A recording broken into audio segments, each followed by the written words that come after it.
Hello, good morning, student. Let us discuss magnetic field due to electric current. तो बहुत सारे student है जो इसमें कंफ्यूज रहते हैं, तो मैं थोड़ा सा स्लो और टाइम लेकर इस क्वेश्चन बैंक को एक्सप्लेन करता हूँ। ठीक है, तो एज यू कैन सी इसको टोटल मार्क 4 है, मार्क विथ ऑप्शन 6 है। ठीक है, let us start with the 1 mark question. तो यहाँ पे जस्ट एक ही मैंने इंक्लूड किया है कि एमसीक्यू में ये आ सकता है या 1 मार्क में आ सकता है कि डायमेंशन ऑफ मैग्नेटिक फील्ड क्या होंगे। तो डायमेंशन कैलकुलेट करने के लिए आपको एक्सप्लेन करना पड़ेगा एक फॉर्मूले को, मतलब आपको एक फॉर्मूला रिमाइंड करना पड़ेगा। मैं करवा के देता हूँ, थोड़ा सा टाइम लगेगा, बट प्रॉपर ये क्वेश्चन बैंक में आपको बताता हूँ कि सॉल्व कैसे करना है।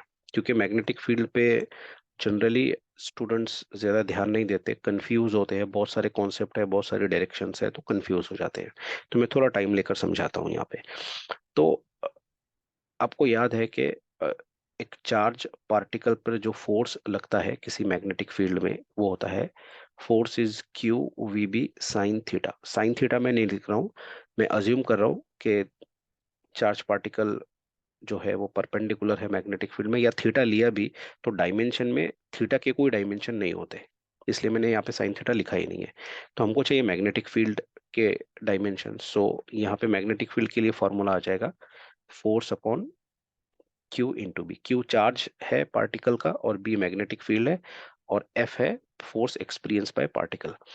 तो डायमेंशन अब यहाँ पे आपको पता है कि आपको फोर्स के डायमेंशन रखने हैं, चार्ज के डायमेंशन रखने हैं, और मैग्नेटिक फील्ड के डायमेंशन यहाँ पे रखने हैं। नहीं, देखिए गलती हो रही है कहीं पर, तो हाँ, वेलोसिटी के डायमेंशन यहाँ पे रखने हैं। एक मिनट,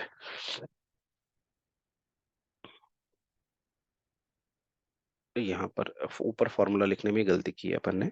हाँ, यहाँ पे आना चाहिए था वेलोसिटी। ठीक है, तो अब यहाँ से आप कैलकुलेट कीजिए डायमेंशन ऑफ फोर्स कितना होता है, m1 L1 t-2। चार्ज के dimension current into time, that is a1 t1। और वेलोसिटी के डायमेंशन ये तो आसानी है, m0 L1 t-1। तो ये सारे डायमेंशन आप यहाँ पे रख दो, और डायमेंशन आपको सॉल्व करके आते ही है। तो ये आएगा m1, इसके डायमेंशन आएंगे L0 t-2 और a-1। These are the dimension of magnetic field. में कंफर्म कर लो, हाँ बिल्कुल करेक्ट है।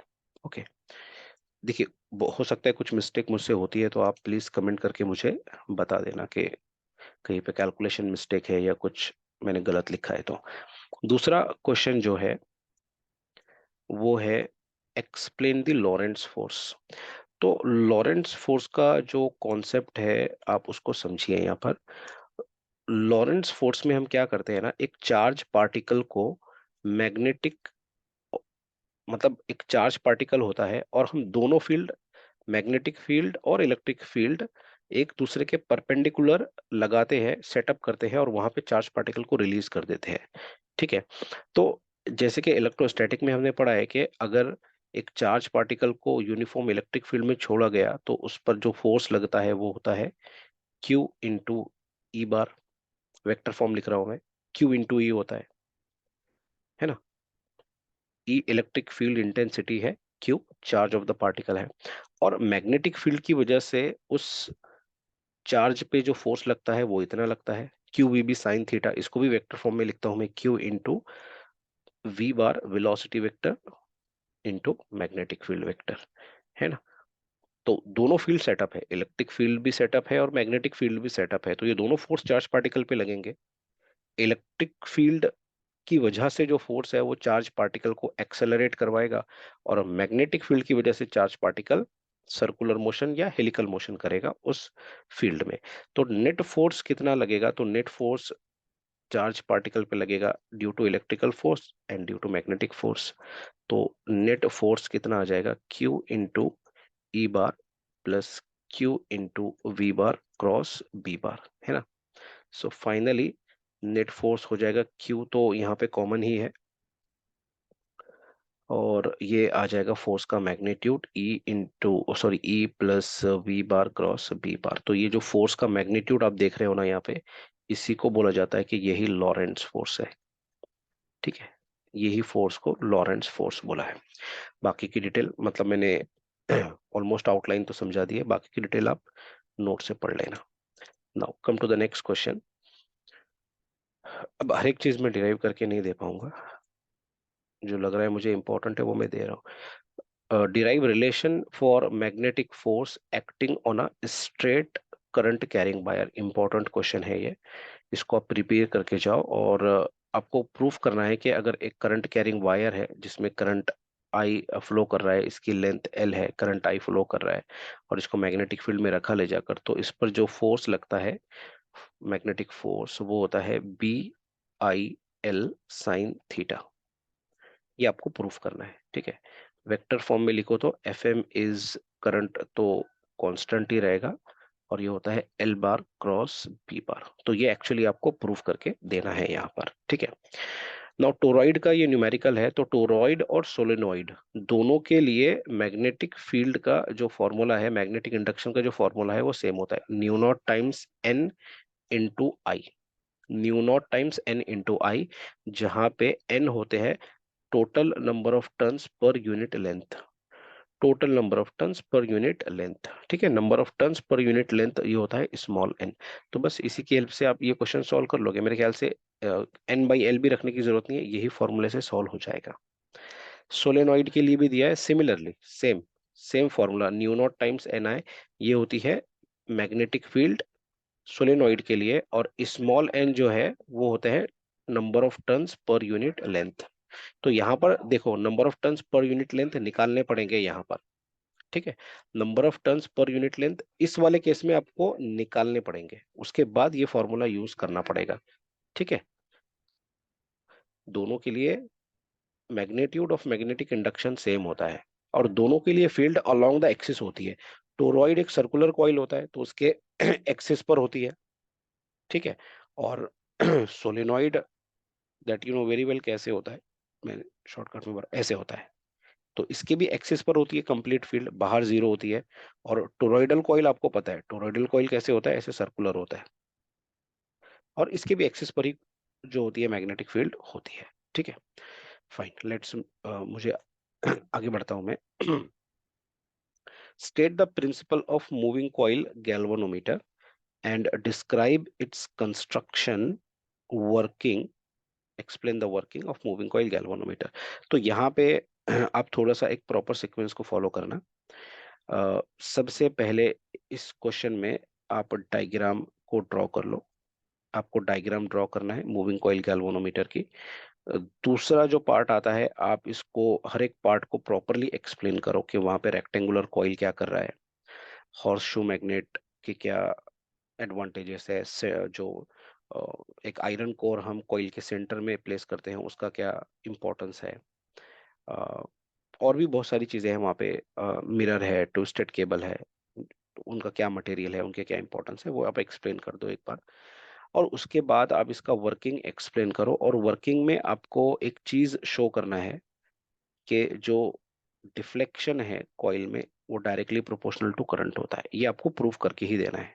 क्योंकि आई थिंक जो जुलाई 2023 में क्वेश्चन आया ना, वो आया ही ऐसे है कि show that in moving coil galvanometer deflection is directly proportional to current.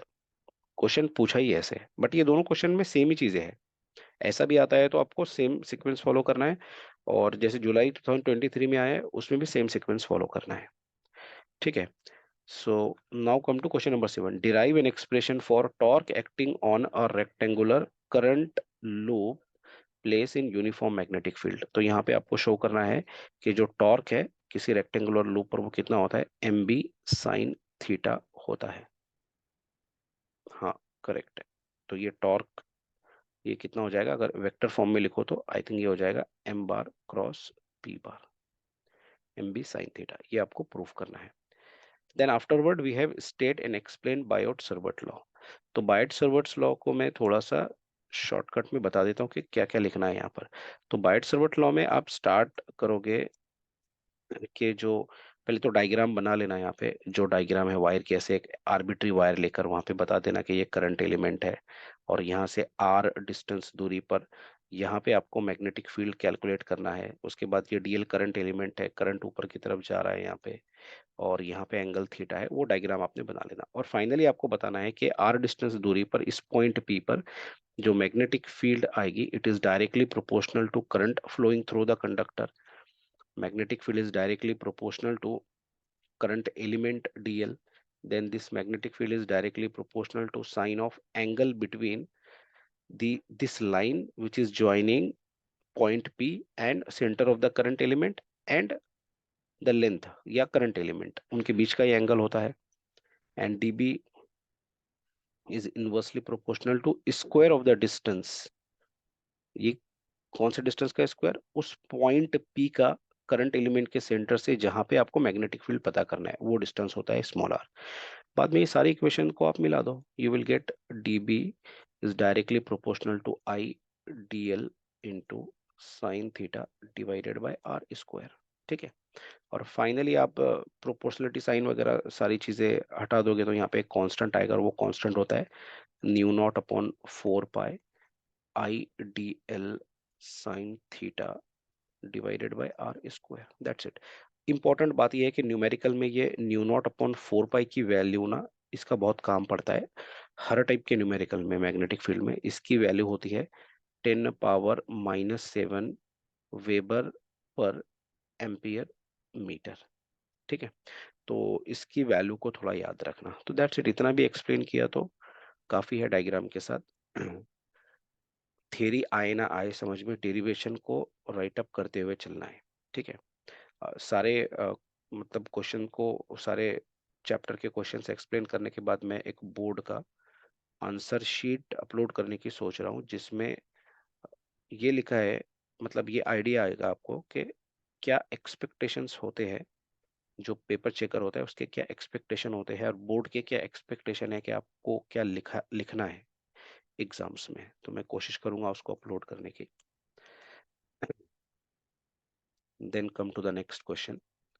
बाइट्सर what law हो गया? Ampere's law. तो एम्पियर्स लॉ में सिंपली आपको ये बताना है कि जो लाइन इंटीग्रेशन है मैग्नेटिक फील्ड का, लाइन इंटीग्रेशन, देखिए एक पर्टिकुलर पैटर्न में ही मैं लिख रहा हूँ इसको, मतलब ये समझ में नहीं आता है बच्चों के कि यार ये स्टेटमेंट को याद कैसे रखें। तो याद करने की कोई ज़रूरत ही नहीं है, आप लिखने के पैटर्न पे ही ध्यान दीजिए मेरे, आपको समझ में आएगा कि कैसे इसको राइट अप करना है। मैं कैसे लिख रहा हूँ, स्टेटमेंट भी यही है एम्पियर्स लॉ का, line integration of magnetic field, और यहाँ पे डॉट देंगे, over close loop is equal to absolute permeability times total current.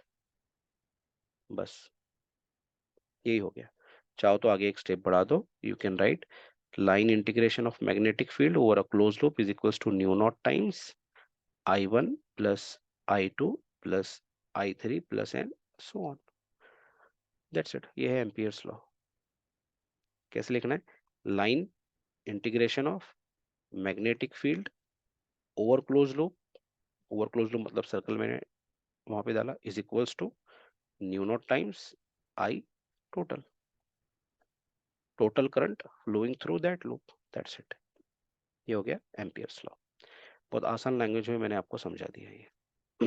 कैसे लिखोगे, इतना लिखकर ये फॉर्मूला भी लिख दिया तो काफी है। डेरिवेशन तो आप देख लोगे तो आपको समझ में आ जाएगा, 2 मार्क तो कैसे भी मिल जाएंगे। Obtain expression for magnetic field produce by current in a circular arc. Circular arc का भी एक डेरिवेशन है, नोट्स में दिया है। तो सर्कुलर आर्क का डेरिवेशन थोड़ा सा देख लेना क्या होता है। आई थिंक क्वेश्चन नंबर कौन सा है? सर्कुलर आर्क के लिए डेरिवेशन ना, I think mu naught I divided by twice R into theta, ऐसे कुछ करके वो एक्सप्रेशन है, देख लेना, अभी मुझे याद नहीं आ रहा है। Mu naught I divided by twice R into theta, ऐसे ही तो कुछ एक्सप्रेशन है, कंफर्म कर लेना और इसको देख लेना। ठीक है। उसके बाद question number 11, derive expression for magnetic field along the axis of toroid. तो अभी अभी मैंने बताया कि टोरॉइड हो या सोलेनॉइड हो, उसके लिए एक्सप्रेशन होता है मैग्नेटिक फील्ड का ये, B is equals to mu not times N into I, जहाँ पे एन होता है number of turns per unit length. ये इंपॉर्टेंट है, यही नहीं समझता बच्चों को कैपिटल एन और स्मॉल एन में क्या है। Small n total number of turns per unit length है, कि यूनिट लेंथ में कितने टन्स, और कैपिटल एन जो है वो total number of turns question में दिए होते हैं, 200 टन है, 500 टन है, और साथ साथ लेंथ दी हुई रहती है। तो स्मॉल एन निकालने के लिए टोटल टन्स को लेंथ से डिवाइड करना पड़ता है। Okay, then solve this numerical. काफी आसान न्यूमेरिकल है ये, तो you have to take effort to solve the numericals. अगर थ्योरी में बता रहा हूँ तो न्यूमेरिकल सॉल्व करने के लिए तुमको एफर्ट्स लेने ही है। Calculate the value of magnetic field, calculate the value of magnetic field at a distance of 3 centimeter from a very long straight wire carrying current of 6 ampere। तो फॉर्मूला एकदम simple formula based question है ये, I think एकदम formula based question है। Mu naught I divided by, formula ये है इसका, B is mu naught I divided by 2 pi are.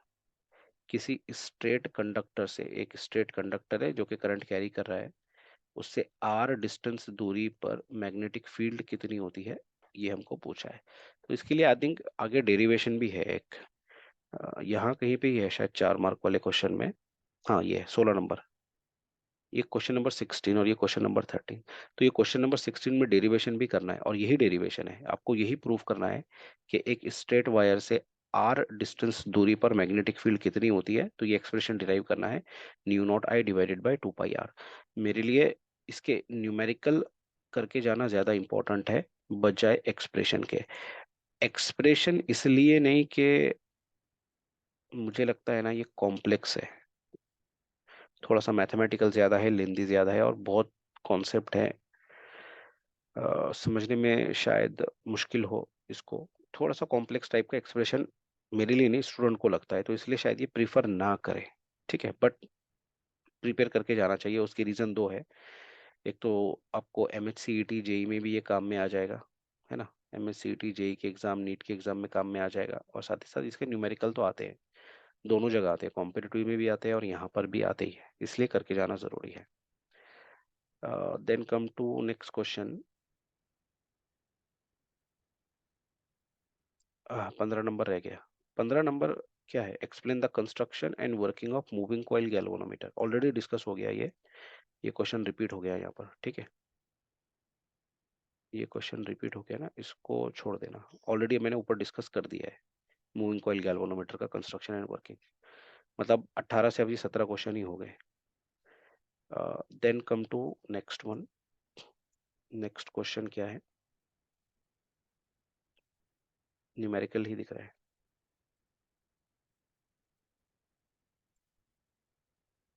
हाँ, magnetic induction along the axis of solenoid. हाँ, solenoid जो होता है हमारा, है ना, एक, आप ऐसे एक इंसुलेटिंग मटेरियल, सॉरी, एक इंसुलेटर लेते हो, उसका बना हुआ ट्यूब, और उसमें एक ऐसे वायर को वाइंड कर देते हो, तो ये सोलेनोइड बन जाता है। ठीक है, और जो मैग्नेटिक फील्ड है कंप्लीटली अलोंग द एक्सिस होती है, और कितनी आती है, B is equals to mu not times N I. तो यहाँ पे एम्पियर्स लॉ की हेल्प से आप ये कैलकुलेट करते हो। अच्छा क्वेश्चन है, 4 मार्क के लिए तो नहीं, बट 3 मार्क के लिए बन सकता है ये, बट मैंने 4 मार्क में डाल के रखा है क्योंकि इसके साथ आया तो एक न्यूमेरिकल अटैच होकर आएगा। And finally this question number 18। तो क्वेश्चन नंबर 18 भी ऐसे मैंने रैंडमली प्लेस नहीं किया, बहुत स्ट्रॉन्ग फीलिंग आई है मुझे इस क्वेश्चन नंबर 18 के लिए। ठीक है, बहुत स्ट्रॉन्ग फीलिंग मुझे देखकर लगा कि हाँ इस टाइप का क्वेश्चन मतलब बनता है इस chapter, magnetic effect of electric current जैसे चैप्टर से ना, ये हो सकता है क्वेश्चन। अच्छा क्वेश्चन है। ठीक है, तो क्या क्या फॉर्मूले लगेंगे पहले पढ़ लेना क्वेश्चन को। यहाँ पे पार्टिकल की स्पीड दी है, मैग्नेटिक फील्ड है, और फ्रीक्वेंसी हमको पूछा है, और energy in kilo electron volt पूछा है, केईवी में पूछा है। तो फॉर्मूले जो काम में आने वाले हैं वो है रेडियस का पहला formula, R is equals to M V divided by Q B. ये तो है रेडियस ऑफ सर्कुलर पाथ, जो आप साइक्लोट्रॉन में पढ़ते हो। दूसरा फॉर्मूला जो काम में आएगा वो फ्रीक्वेंसी का आएगा, और फ्रीक्वेंसी जो होती है वो होती है N is equals to Q B upon 2 pi M. हो सकता है कोई न्यूमेरिकल आ जाए जिसमें टाइम पीरियड पूछे, तो टाइम पीरियड और फ्रीक्वेंसी में इनवर्स रिलेशन होता है, तो ये टाइम पीरियड का फॉर्मूला होता है, 2 pi m divided by Q B, frequency का उल्टा टाइम पीरियड। और तीसरा फॉर्मूला आपको जो काम में आएगा, यहाँ पे आपको काइनेटिक एनर्जी कैलकुलेट करना है, 1/2 mv²। ठीक है, तो with the help of all this three formula you can solve this numerical. So I think इतने क्वेश्चन काफी है। अगर magnetic effect of electric current से आप सॉल्व करने की कोशिश कर रहे हो तो इतने क्वेश्चन आपको करके ही जाना है। ठीक है, सो अगला क्वेश्चन प्रोबेबली इवनिंग में मैं ट्राई करूंगा रिकॉर्ड करने के लिए। So keep sharing these videos with all your friends. अगर मैं एफर्ट ले रहा हूँ इतना टाइम निकाल कर, तो जो आपके फ्रेंड्स है अदर स्कूल्स, अदर कॉलेजेस जो है, वहाँ पे भी इस क्वेश्चन बैंक को शेयर कीजिए, क्योंकि वहाँ पर भी ज़रूरत होती है और मैं इतना ज़्यादा स्प्रेड नहीं कर पाऊंगा इसको। तो आप तक मिलता है तो आपको अपने फ्रेंड तक पहुँचाना है, उसकी लाइफ को थोड़ा सा आसान बनाना है आपको। ठीक है, so guys, thank you so much for watching the video.